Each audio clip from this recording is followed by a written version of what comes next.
Hello everyone! Today I'm going to talk about how I made my most recent custom Super Mario Bros. Wonder level, which I called Sizzlin Shoomp Chute.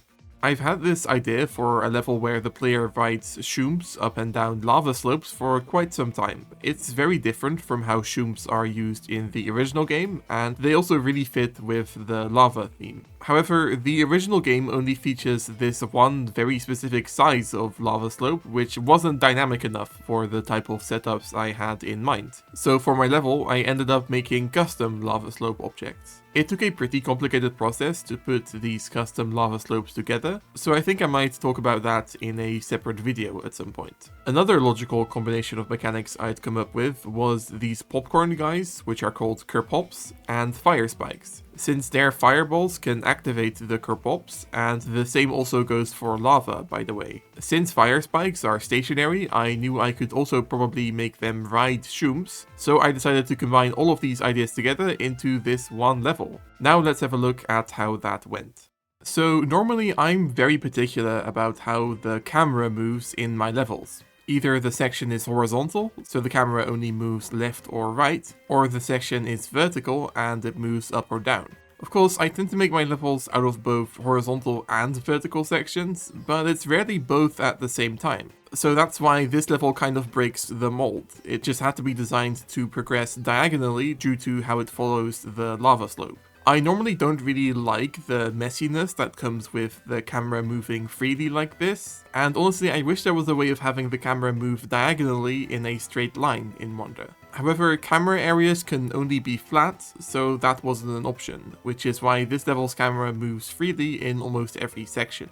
I suppose the distinction might be trivial to most people, and you might not even understand what I'm talking about, but it's something that really sets this level apart in my mind. Something else that's really different about this level is how distinct its two halves are. The first half progresses upwards, and the second half progresses downwards, which means the way Shoomps are used in both halves is very different. So even though the level's mechanics stay consistent throughout, it is interesting how the use of those mechanics basically changes completely in the second half. It's also interesting because you'd think climbing up a hill with Shoomps coming down would be more difficult than riding Shoomps down a hill yourself. So in that case, I should have switched the two halves of the level around. However, I was confident that I could design around this inverse difficulty curve decently well, and I wanted riding the Shoomps to be the focus of the second half due to the wonder effect. So in the first half, the main gimmick ended up being jumping on Shoomps to reach higher platforms, which isn't super difficult. And then riding the Shoomps is reserved for secrets before it becomes the main mechanic in the second half.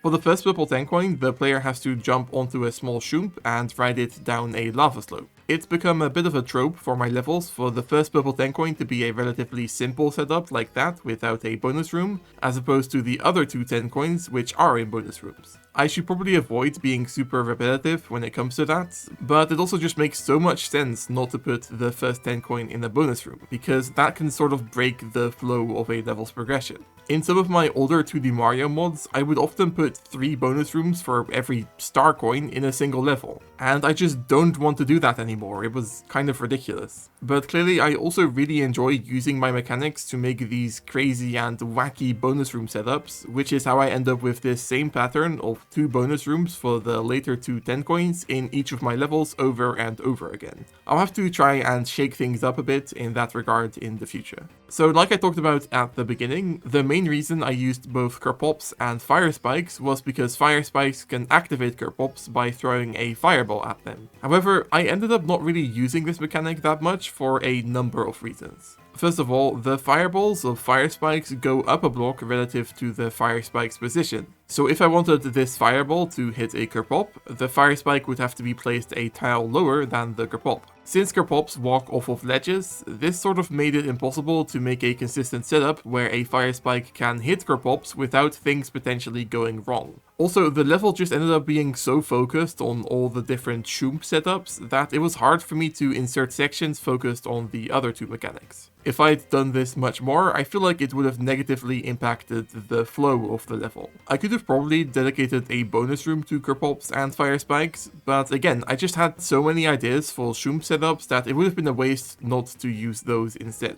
So I think, just like some of the other underutilized enemies and mechanics in some of my previous levels, I might include Kerpops and or fire spikes in another future level. And maybe then I'll find something more interesting for them to do. In general, Kerpops are a bit difficult to work with as a level designer because once they're popped, their horizontal movement direction is entirely random as far as I'm aware. So because of that, I made a special stationary duplicate of them for this level which doesn't move horizontally once it's popped. Though I only ended up using this version in a handful of sections. And I guess with these guys and the shovers in my previous level, making stationary enemy variants is becoming a bit of a trend for me. This level features pulleys with coins and items in them in a number of places, which might seem like a pretty random inclusion. The reason I put those in the level is to foreshadow the fact that the third bonus room relies on a pulley that rotates the lava, so I didn't want that to come out of nowhere. This level makes use of the same bouncy blue platform thing that I also used in Spiny Spires, the pumpkin level I made last year, and I even used it in roughly the same way. Like I talked about with the Kerpops and Fire Spikes, I'm fine with reusing mechanics like that if they weren't a very major part of a previous custom level. And in this case, even though the use is similar, I did come up with some cool setups for the bouncy platforms later in the level. The first bonus room for the second purple 10 coin was mainly an excuse to use the giant Shoomps from the original game's Shoomp level. God, I never thought I'd say the word Shoomp this much. The idea for the bonus room is that the Shoomps are moving, but the player can't follow because of a big lava waterfall on the side of the screen. So you have to run along and jump from Shoomp to Shoomp. I was originally planning on this whole thing being a bit more elaborate, with the player having to jump from multiple Shoomps and the section lasting a bit longer, but I ran into a problem whilst designing this bonus room. See, Shoomps have this friction parameter which tells the game how quickly they speed up once they hit a slope. The higher the value, the longer they take to speed up. So this is what makes it to where the bonus room starts off with the Shoomps moving slowly, but by the end they're going absurdly fast. However, there are two problems with this friction system. First of all, if the value is set too high, the Shoomp won't move no matter how long you wait. I guess you could think of it as being too heavy to move. Secondly, no matter how high the friction value is, once the Shoomp starts moving, it'll eventually get to the same maximum speed regardless. And this speed is faster than the player can run or even move in midair. So on the one hand, I couldn't make the Shoomps too slow or they wouldn't start at all, but I also couldn't have them move too fast or else the player would be pushed into the lava on the side of the screen. That's why the section ended up being shorter and less elaborate than I had intended. This level makes use of a large amount of semi-solids, but what's interesting is that it uses two different types of semi-solids interchangeably.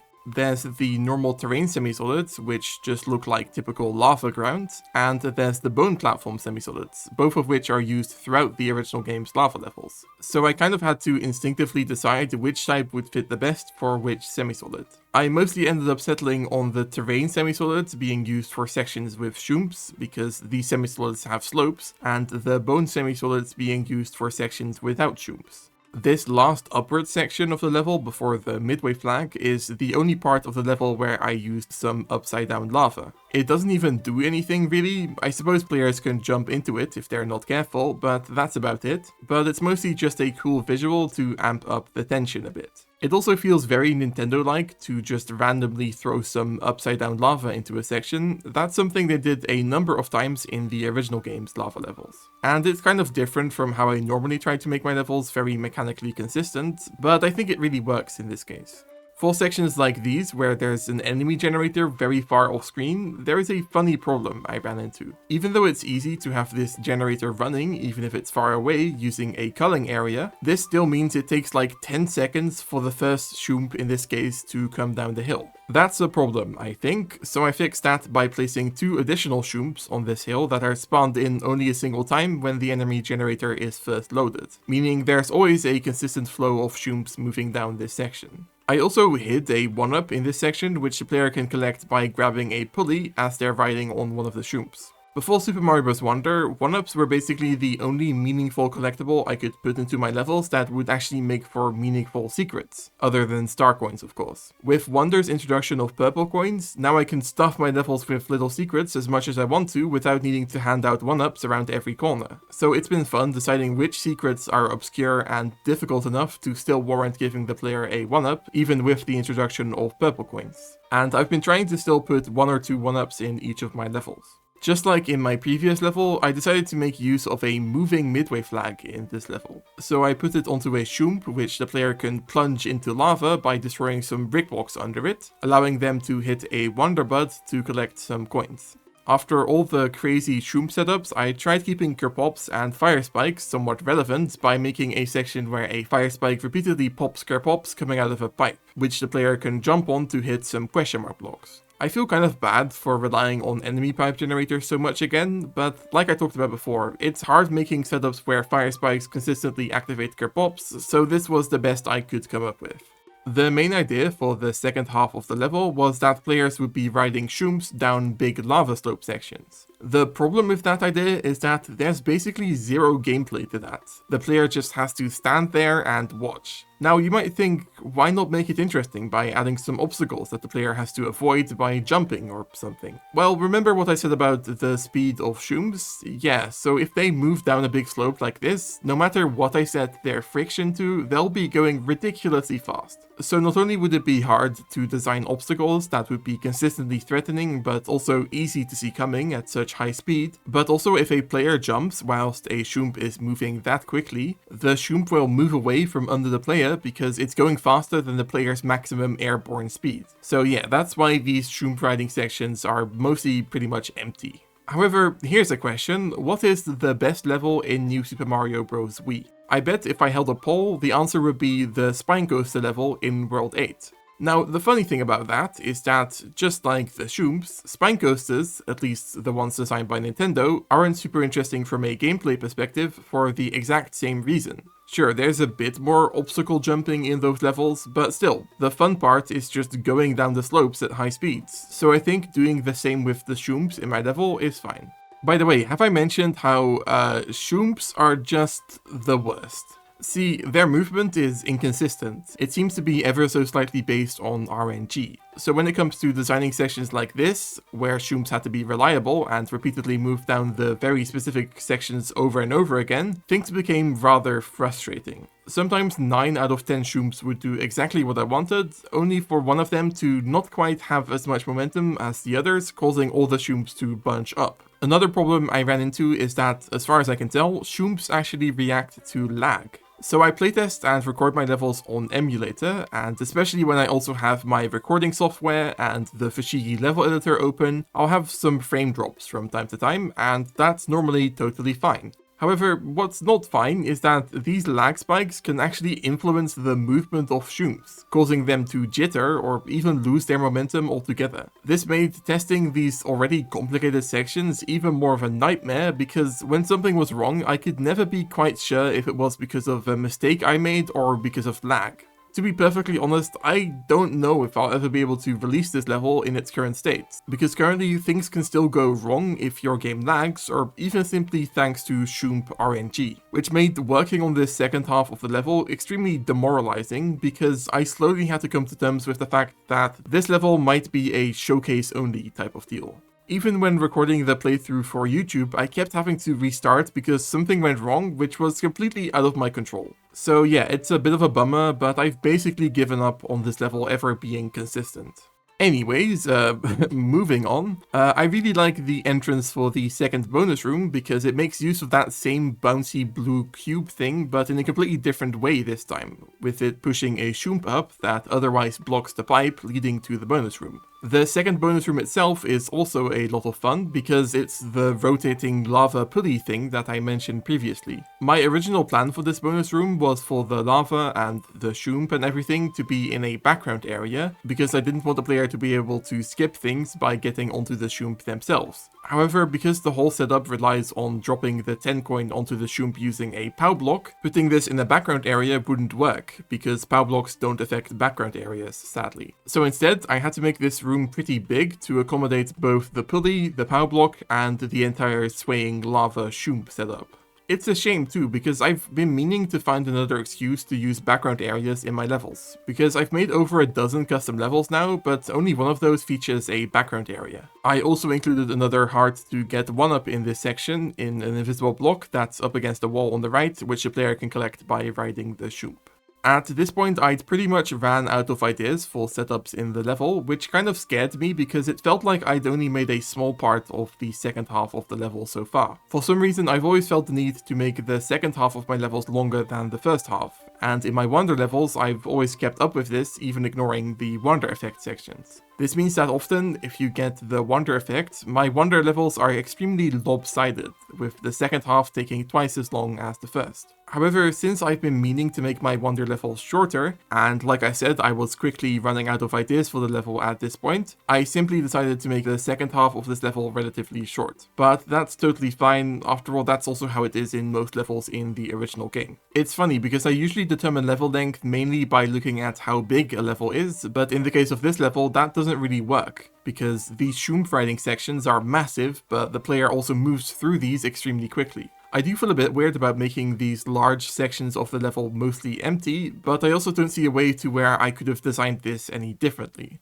I tried to stick to a certain kind of logic when it came to where shoomps would be allowed to fall down lava in my level. So the shoomps that move along the surface of the lava are really just moving across tiles that are beneath the lava. But in some cases, they drop down the lava and disappear, because I needed a way of getting rid of the infinitely generating shoomps. However, it would be pretty annoying if shoomps could just disappear from under you as you're riding them, which is why they only ever go through the lava like this if they drop down from a certain height. They never drop down if they were just floating in the same section of lava before. There are still a few setups where I feel like the player might be caught off guard by a shoomp they might be riding on that drops down the lava, but there's little I can do about that. In fact, speaking of getting caught off guard, the shoomps that are infinitely spawned in this level drop down from off-screen, as opposed to appearing from a pipe or something. Even though it is possible to make a pipe spawn a shoomp, these pipes would have to be huge to spawn the bigger shoomp variant, so I decided that looked odd and instead had them drop from off-screen. Although this looks more elegant, it also means that I imagine some players might get crushed by a shoomp that drops out of nowhere. Because, as opposed to myself, first-time players will have no idea where the shoomp generators are located exactly.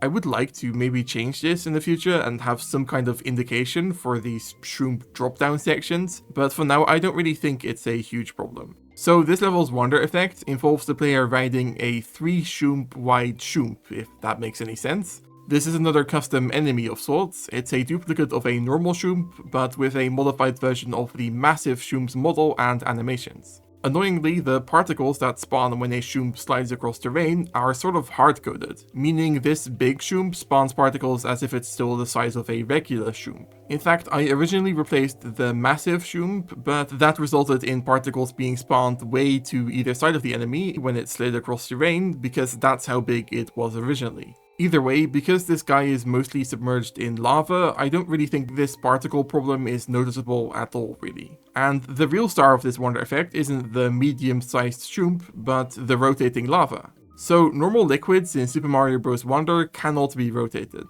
but because the lava slope object I made doesn't use the normal liquid system, it can be rotated. So I decided to make this the level's Wonder effect. I suppose one could argue the fact that the bonus room also uses rotating lava sort of diminishes the wow factor of this also being used for the Wonder effect, but I don't really care about that, honestly.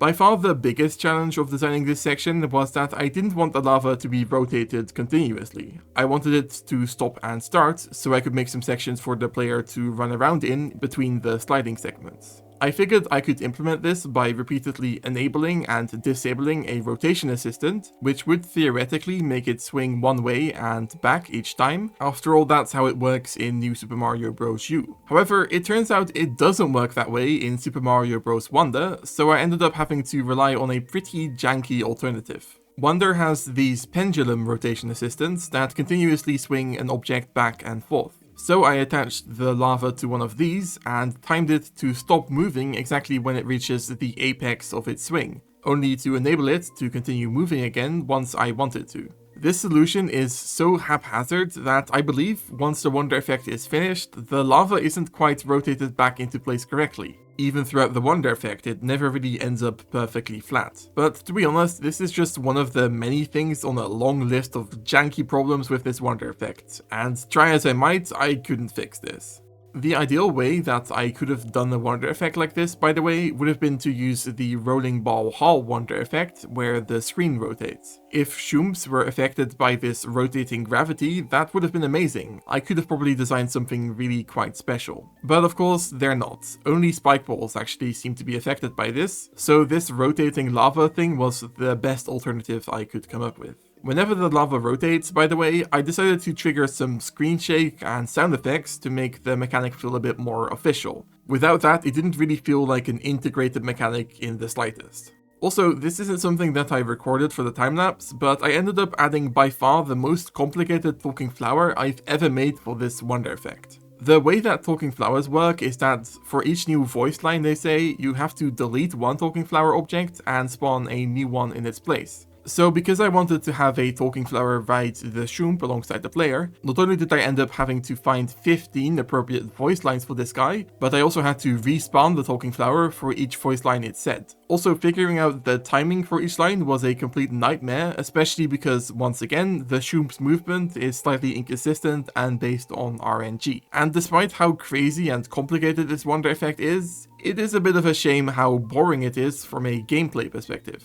Like I talked about earlier, sliding down a slope with a Shoomp is fun and exciting to look at and all, but apart from that, this wonder effect is basically a tiny enemy gauntlet, and apart from that, it's just about collecting coins. I did at one point plan on having a fire spike ride the big Shoomp alongside the player for the final part of the effect, but that didn't end up working out because the fireballs of spikes don't inherit the momentum of the spike that throws them. So if the Shoomp was moving at lightning speed, the fireball wouldn't move faster, which looked really strange. I did, however, make it to where if the player doesn't defeat the Kerpops earlier in this section, these guys will respawn and drop onto the Shoomp at the very end. I was originally planning on having the ending of the level involve another setup or two with fire spikes and Kerpops, but because, like I mentioned earlier, the level's lava sort of moves around awkwardly if the player has gone through the wonder effect, I basically had to cut things short and make the player go straight into a pipe afterwards.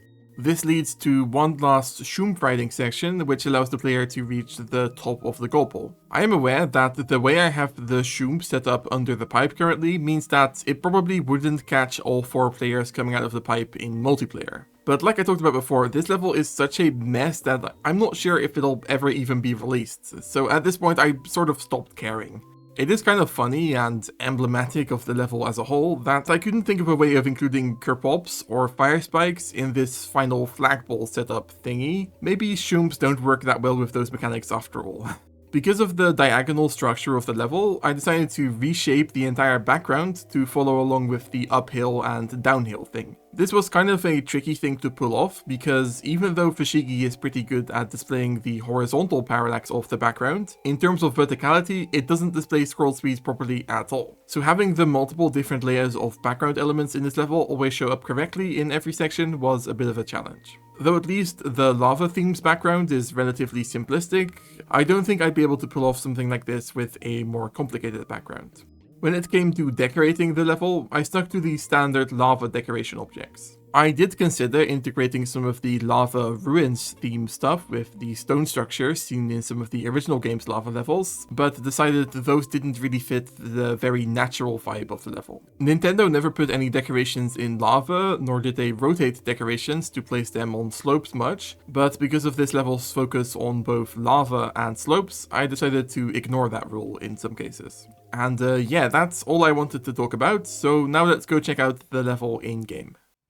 Okay, and here we are. So the idea is that you can only hit this Wonder Bud by jumping on one of the Kerpops, but of course that actually isn't the case. You can also just do a normal jump, but I guess either way, having the Kerpops right at the start there sort of introduces that idea, and we also have the Fire Spike here immediately activating one of the Kerpops, so a lot of the different ideas are introduced right at the start, including this very janky looking Shoomp with a Fire Spike on top of it, just so immediately the player sort of has an idea of what the potential different combinations of these mechanics are, because otherwise it feels like a pretty random random selection of mechanics, honestly. Like, I guess they're sort of unified by the fact that they all fit the lava theme, just in terms of like theming.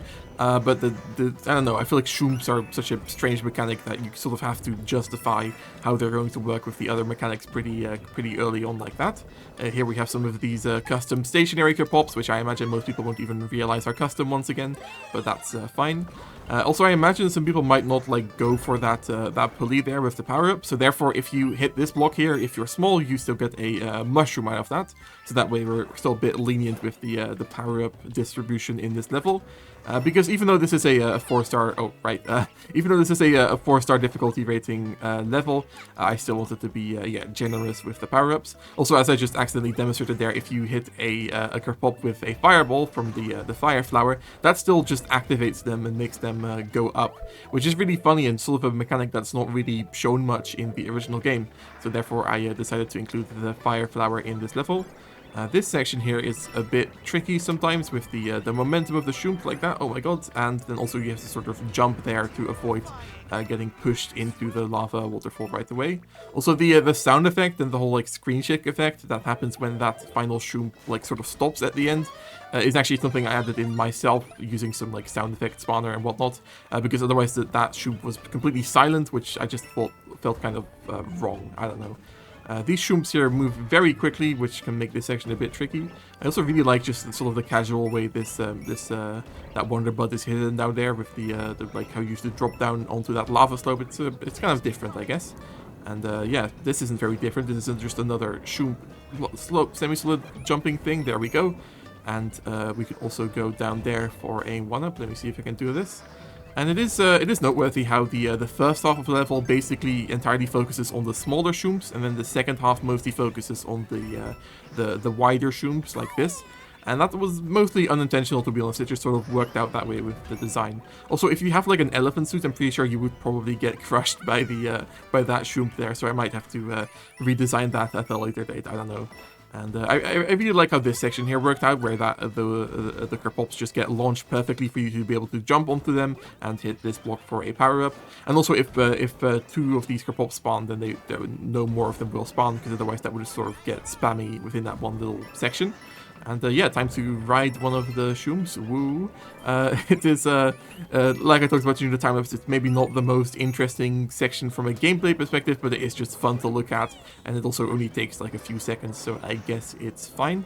Let me see if we can go over here for another little pulley coin secret, because why not? This section is definitely one of the ones where rip my flower coin, where the Shoomps dropping from the off screen is a bit jarring, maybe if you're not used to the level basically. So I can imagine that might be a bit tricky in that section. Also because there are just so many Shoomps in that section, because there are 2 different generators that are lined up. It's kind of messy, but it works for the most part, except if you have a lag spike and the Shoomps mess up. And I talked about it during the time lapse. This level is kind of a nightmare in some ways. It was a whole thing. I kind of wish the whole like turning the lava thing felt a bit more powerful somehow. Like, I don't know, it happens a bit quickly, but like if I made it any slower, then it was like ridiculously slow. And also I couldn't have a setup like this with the 1-up. Let me see if we can get this. Yeah, that wouldn't be possible if the lava turned much slower. Also that talking flower there, he only says that like I'm getting dizzy line after a few like rotations. We can drop down onto these Kerpops here with a pulley. There we go. And I guess these are the final stationary Kerpops in the level, because these ones here, for example, are the normal ones with the red shoes. And the idea here is that you can jump on this guy to get this purple coin here. You could also technically get up to the left there using like a bubble flower or maybe a drill suit or something. So there's also another like hidden block up there in case you can pull that off. Though either way, these Wonder Buds are leading us to the Wonder Flower and the Wonder Effect. There we go.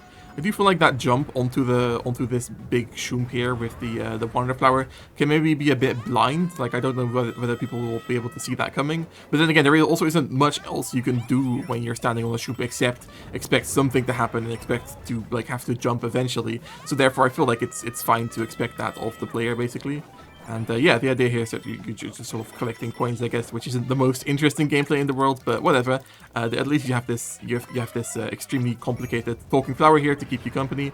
Also, I almost died to that lava there, but that's fine. And yeah, this Stalking Flower sort of has a character arc where first he's scared of the Shoomp ride, but slowly he comes to appreciate it, and at this point he actually becomes very enthusiastic about riding the big Shoomp. Also, look at that fireball, that was weird.